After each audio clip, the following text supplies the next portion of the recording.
April 9th, 1796. Nice, on the edge of the Ligurian coast. Rain pressed low over the Mediterranean hills, turning roads into mud and uniforms into soaked rags.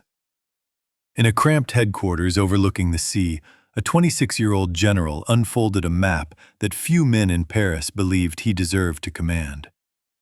Napoleon Bonaparte, recently elevated after crushing the royalist uprising of 13 Vendémiaire, now stood before the army of Italy, a force that existed more on paper than in reality. Its soldiers were unpaid, underfed, and badly clothed. Muskets were rusted, artillery horses skeletal. Desertion was constant. Senior officers had grown accustomed to defeat and stagnation. Yet as Napoleon traced his finger across the mountains between the Ligurian coast and the Po Valley, he saw something none of his predecessors had exploited: separation. To the west stood the army of Piedmont Sardinia, roughly 25,000 men under General Michelangelo Alessandro Colli, spread thinly along the Apennine passes near Ceva and Millesimo.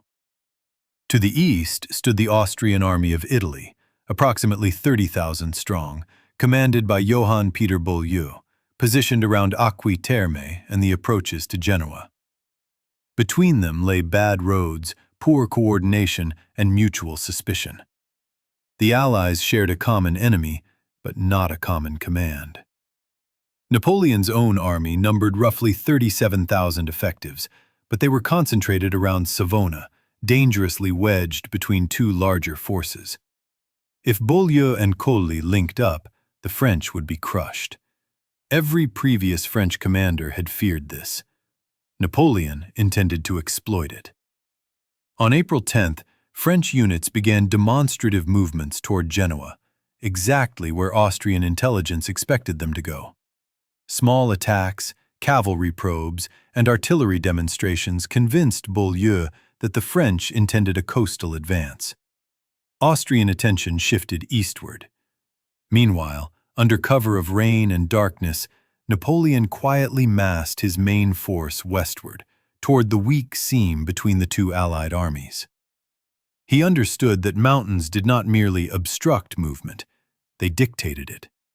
Control of the passes meant control of time, and time was the decisive weapon. At dawn on April 12, 1796, near the village of Montenotte, French columns surged forward.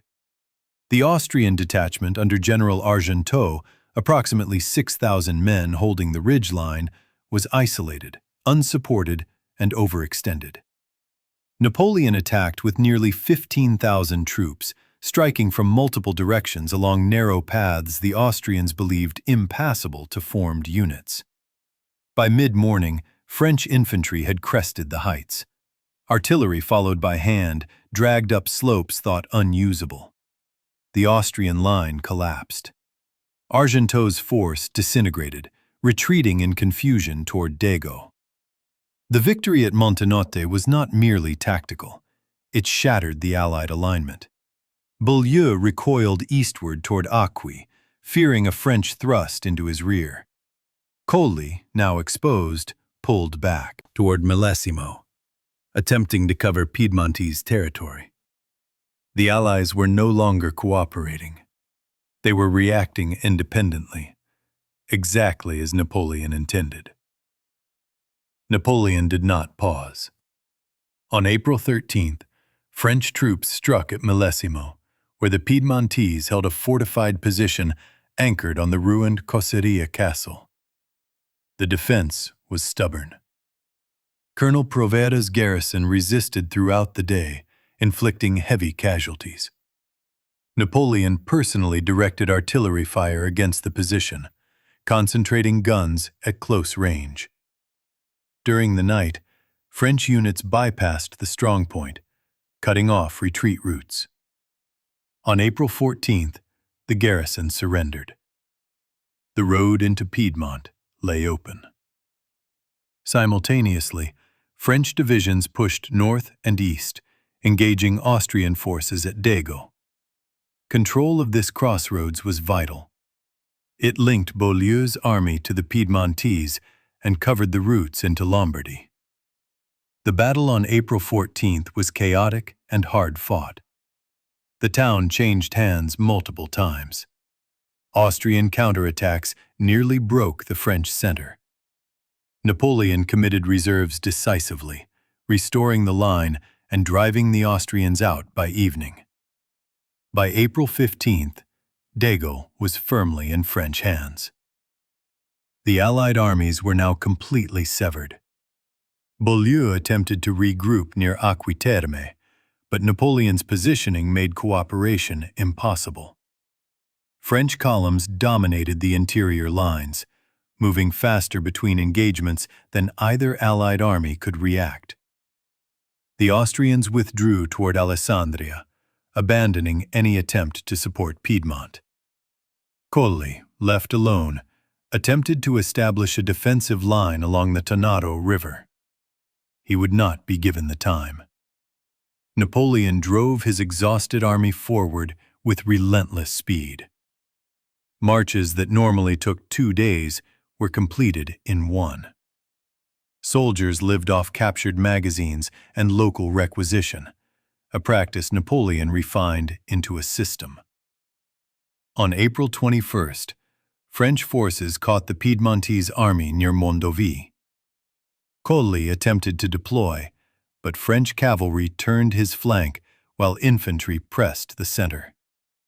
In the confusion, General Michelangelo Colli's capable subordinate, General Stengel, was mortally wounded during a rearguard action. Piedmontese resistance collapsed. Within days, the Kingdom of Sardinia sued for peace. In less than 2 weeks, Napoleon had destroyed one Allied army and neutralized the other. He had done so while outnumbered on paper, operating in mountainous terrain, with an army that had previously been considered incapable of decisive action. The method was clear. He had used deception to mislead enemy expectations, speed to prevent coordination, and interior lines to strike separated opponents in succession. This was not improvisation. It was a coherent operational system. The impact was immediate. French soldiers who had known only hunger and defeat now followed Napoleon with near religious devotion. "Soldiers," he reportedly told them, "you are naked and ill-fed. The government owes you much, but can give you nothing. Your patience, your courage, do you honor, but bring you no glory. I will lead you into the most fertile plains in the world." After Montenotte, they believed him. Enemy commanders took note as well. Austrian officers later admitted they had underestimated both the speed and coordination of the French advance. Piedmontese staff officers described being attacked before orders could be issued, before maps could even be updated. The traditional rhythms of 18th-century warfare, careful positioning, extended supply preparations, deliberate sieges, had been violently disrupted. Montenotte was not Napoleon's largest battle, nor his bloodiest. Casualties were relatively modest by later standards, but it revealed something fundamentally new. War was no longer about occupying territory methodically. It was about destroying the enemy's ability to think and respond. Separation, concentration, and rapid decision became the defining principles. This campaign marked the moment Napoleon ceased to be merely a talented artillery officer and became something far more dangerous: a commander who understood war as a system. It was this system that later generals would study obsessively. Rommel would read these campaigns for lessons in maneuver. Patton would quote them for inspiration. Montgomery would analyze them for control and timing. Even Hitler, disastrously misapplying what he only partially understood, would attempt to imitate Napoleon's early operational audacity. At Montenotte, the pattern was set. Divide the enemy. Fix their attention in one direction. Strike where they cannot concentrate. Move faster than their decision cycle. These ideas would echo across centuries, from the hills of Italy to the plains of Europe, the deserts of North Africa, and the armored spearheads of modern war. The battle that never happened. Ulm and the destruction of an army without combat. September 1805. Ulm, a fortified city on the upper Danube. General Karl Mack von Leiberich stood within its earthworks, confident enough to ignore unsettling reports arriving from every direction. According to Austrian calculations, Napoleon was still tied to the Channel coast near Boulogne, his army facing Britain and incapable of rapid redeployment. Even if the French did march east, Mack believed he had weeks, time to fortify, to anchor his flanks on the Danube, and to wait for Russian reinforcements advancing from Galicia under General Mikhail Kutuzov. Everything about European warfare for the previous century suggested Mack was correct. What Mack could not comprehend was that Napoleon had already discarded those assumptions. In late August 1805, the Grande Armée, approximately 200,000 men organized into self-sufficient corps, pivoted away from the English Channel and began marching east. The movement was executed with an efficiency unseen in European warfare. Corps under Marshals Soult, Ney, Lannes, Davout, Bernadotte, and Murat advanced on parallel routes, each capable of fighting independently for days. Soldiers marched 15 to 20 miles per day, sometimes more, sustained by requisition rather than long supply trains. By early September, French forces had crossed the Rhine in multiple columns, their true objective concealed behind screens of cavalry and deliberate misinformation. Mack, stationed at Ulm with roughly 72,000 Austrian troops, interpreted French movements through outdated assumptions. He expected a direct advance through the Black Forest from the west. Austrian defenses were oriented accordingly. Roads to the east and north were lightly guarded. Napoleon intended to exploit exactly this rigidity. Rather than striking frontally, Napoleon executed a massive right wheel maneuver. French corps swept north of Ulm, crossing the Danube upstream, then turned south and west, placing themselves squarely behind the Austrian army. By the time Mack realized what was happening, French troops were already seizing bridges at Donauwörth, Neuburg, and Ingolstadt. Austrian lines of communication were cut with surgical precision. Couriers vanished. Orders arrived too late or not at all. Mack's army remained intact, well-armed, and yet strategically dead. Napoleon now faced a delicate problem. Crossing the Danube and closing the trap would take days. If Mack broke out early, the entire operation could unravel. To prevent this, Napoleon employed deception on an operational scale.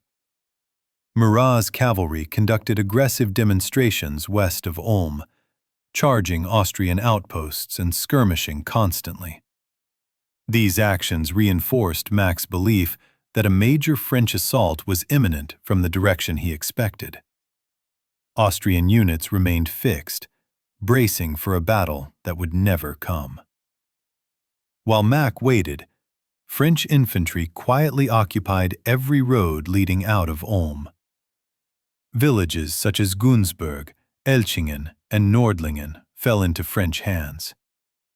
At Elchingen, on October 14th, Marshal Ney stormed the bridges over the Danube in a sharp, decisive action, defeating an Austrian corps under General Riesch. This victory sealed the encirclement from the north. Mack was now completely surrounded. Inside Ulm, confusion reigned. Mack issued contradictory orders, first preparing to retreat, then canceling the movement, then ordering partial breakouts that collapsed almost immediately. Austrian columns blundered into French forces they did not know were there. At Haslach-Jungingen on October 11th, Austrian troops briefly pushed back a French division, only to retreat when they discovered French reinforcements approaching from multiple directions.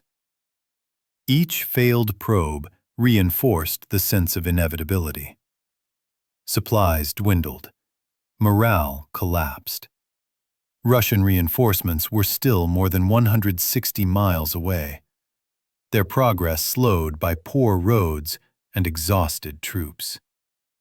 Communication between Mack and Vienna had been severed. By mid-October, the truth was undeniable. The Austrian army had not been defeated in battle, but it had been rendered irrelevant. On October 17, 1805, Napoleon sent an emissary demanding surrender.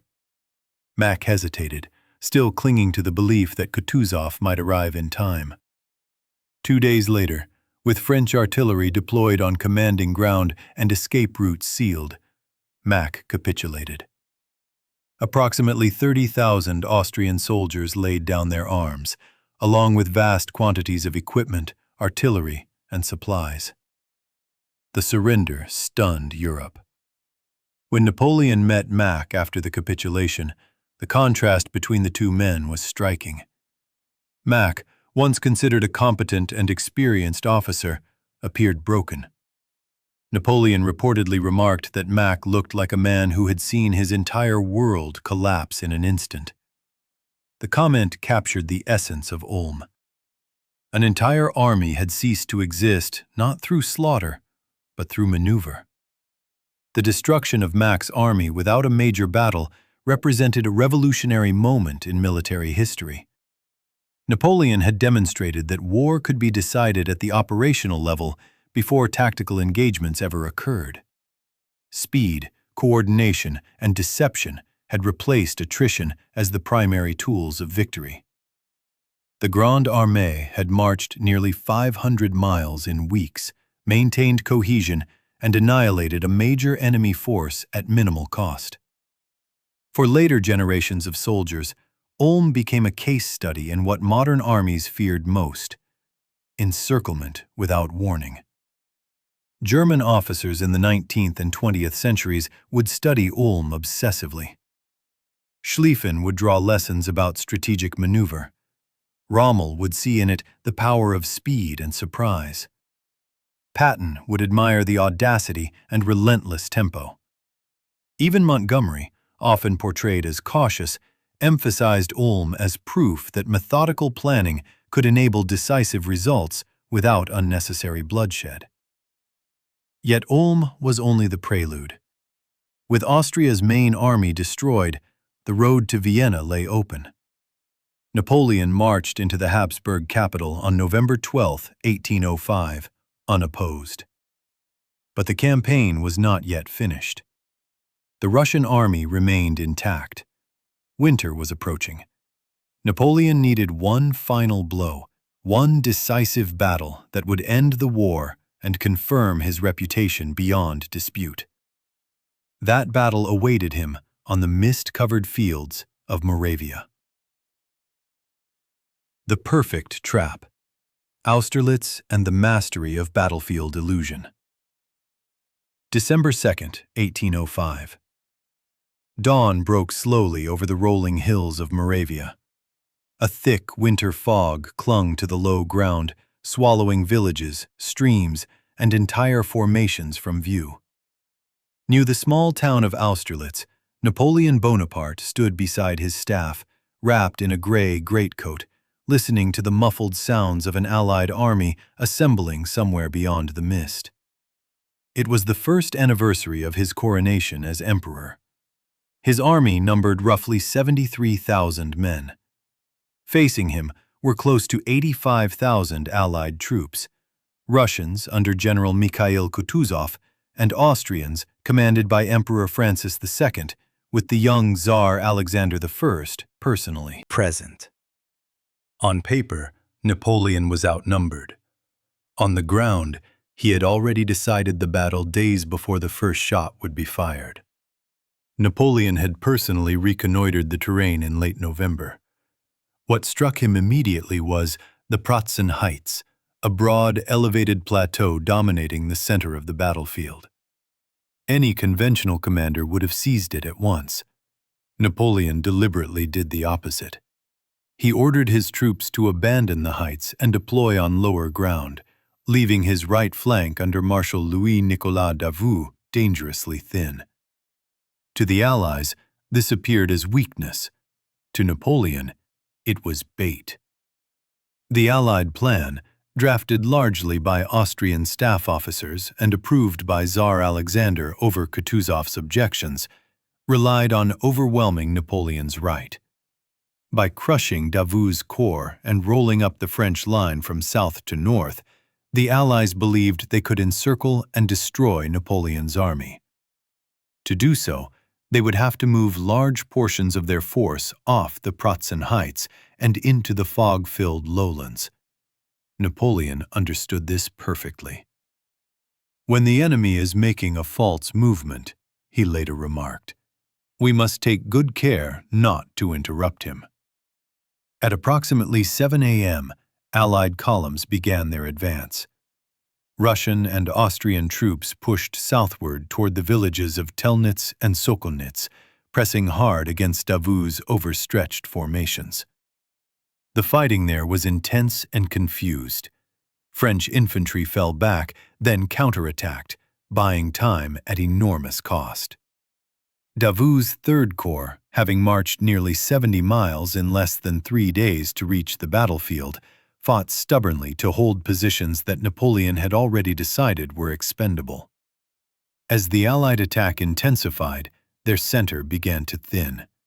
Entire divisions moved off the Pratzen Heights, exactly as Napoleon had anticipated. He watched through the lifting fog, waiting. At around 8:45 a.m., he turned to Marshal Soult and issued the order he had been holding since dawn. "How long will it take you to seize the heights?" Soult answered, "Less than 20 minutes." Napoleon paused, then replied, "Then wait another quarter of an hour." At approximately 9 a.m., as the fog began to lift, French divisions surged forward. Soult's corps emerged from concealment and advanced directly up the Pratzen Heights. The Allied troops remaining there were caught completely off guard. What they believed was a weakened French center suddenly revealed itself as the point of maximum concentration. French infantry advanced in dense columns, supported by artillery firing at close range. The fighting was brutal and immediate, devolving into bayonet charges and hand-to-hand combat across frozen ground. By 11 a.m., the Pratzen Heights were firmly in French hands. The Allied army had been split cleanly in two. Units advancing against Davout were now cut off from the rest of the force, their retreat routes compromised. To the north, French troops under Lannes and Murat engaged and contained Allied formations, preventing them from intervening. Napoleon now held the battlefield's central artery, able to shift forces rapidly while his enemies were isolated and confused. The southern Allied columns, still locked in combat near Sokolnitz and Telnitz, found themselves trapped. French artillery was dragged onto the heights and brought to bear with devastating effect. As Allied units attempted to withdraw across frozen ponds and low ground, French guns opened fire. Napoleon's official bulletins later claimed that thousands drowned as the ice shattered beneath them. Modern historians generally regard these numbers as exaggerated, but contemporary accounts confirm that artillery fire caused panic and heavy losses among retreating troops. By early afternoon, resistance collapsed.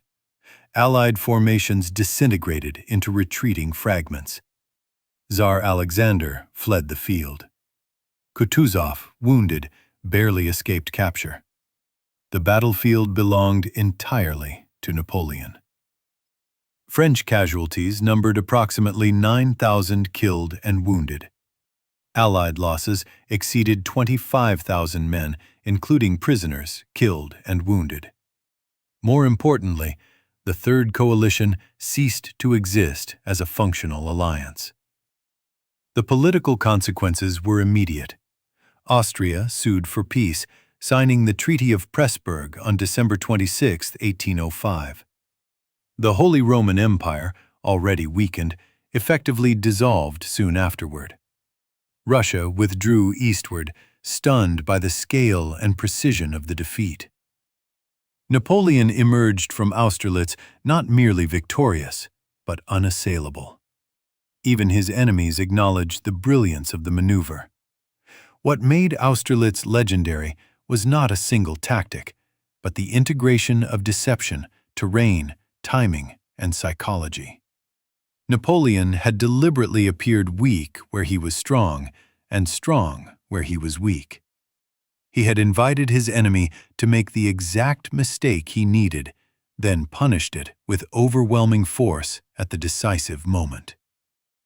The battle became the definitive example of the central position exploited at the tactical level, reinforcing principles he had already demonstrated operationally at Montenotte and Ulm. It is for this reason that modern commanders continued to study Napoleon more than 2 centuries later. Rommel admired his use of speed and decisive maneuver, particularly in exploiting enemy hesitation. Patton saw in Napoleon the embodiment of offensive spirit and relentless pressure. Montgomery, often cautious, studied Austerlitz for lessons in preparation, control, and synchronization. Even Hitler, fatally misinterpreting what he read, believed himself capable of Napoleonic audacity without Napoleonic restraint. Napoleon's true genius lay not in aggression alone, but in understanding how armies think, how commanders interpret information, and how fear and confidence shape decisions. At Montenotte, he fractured alliances. At Ulm, he destroyed an army without fighting it. At Austerlitz, he allowed his enemy to defeat themselves. These were not isolated feats. They were expressions of a coherent philosophy of war, built on movement, deception, and decision. After Austerlitz, Napoleon would never again enjoy such perfect conditions. Coalitions learned, enemies adapted. His later campaigns would be bloodier, more desperate, and ultimately tragic. But the principles he demonstrated in these early victories endured. They became the foundation of modern operational art, taught in staff colleges and war academies across the world. Napoleon Bonaparte was not remembered because he won battles.